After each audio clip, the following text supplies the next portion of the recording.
जळगावच्या सुवर्णनगरीमध्ये सलग तिसऱ्या दिवशी सोन्याच्या दरात घसरण. सोन्याचे दर जीएसटीसह 1,53,500 रुपयांवर, तर चांदीच्या दरात 1,000ची वाढ. चांदीचे दर जीएसटीसह 2,50,300 रुपये प्रति किलो. आमदारकीसाठी जाणारा बच्चू कडू नाही. विधान परिषदेसाठीच्या ऑफरची चर्चा कडूंनी फेटाळली, तर प्रहारच्या विलिनीकरणाबाबत कडू अनुकूल.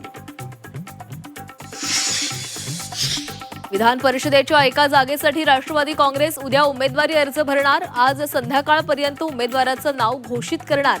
सुनील तटकरेंची माहिती. महाराष्ट्र काँग्रेसमध्ये लवकरच मोठे फेरबदल. 724 तालुका अध्यक्षांची लवकरच होणार नियुक्ती. 95% नवीन चेहऱ्यांना संधी मिळणार असल्याची सूत्रांची माहिती. बीडच्या मस्साजोगमध्ये सरपंच पदाच्या पोटनिवडणुकीमध्ये स्वरूपानंद देशमुख विजयी. अश्विनी देशमुख यांचा पराभव. स्वरूपानंद देशमुख 92 मतांनी विजयी. पश्चिम बंगालमध्ये ममता बॅनर्जी विजयी चौकार लगावणार की भाजपचं कमळ फुलणार?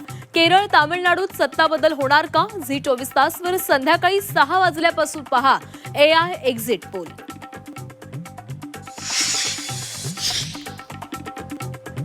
भोंदू खरातची 7व्या गुन्ह्यातील पोलीस कोठडी संपली. व्हीसीद्वारे खरातची सुनावणी सुरू. गुंगीकारक औषधाचं गूढ अद्याप कायम.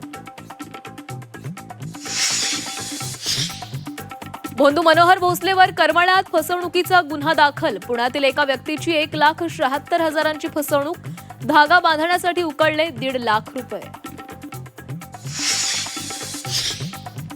नाशिक परतवाड्यानंतर अकोल्यामध्ये कथित धर्मांतर प्रकरण समोर. युवकानं हरियाणातील तरुणीला 5 दिवस घरात कोंडून ठेवलं. गाझियाबाद पोलिसात तक्रार दाखल.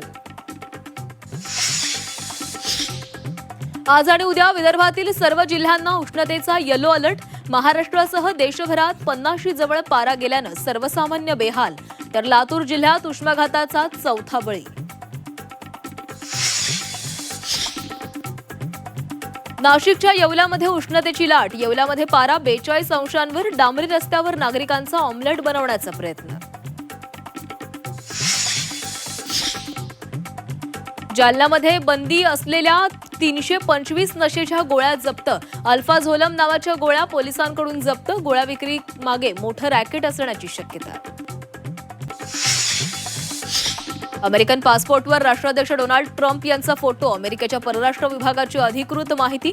अमेरिकेच्या स्वातंत्र्याला 250 वर्ष पूर्ण होत असल्याच्या पार्श्वभूमीवर निर्णय.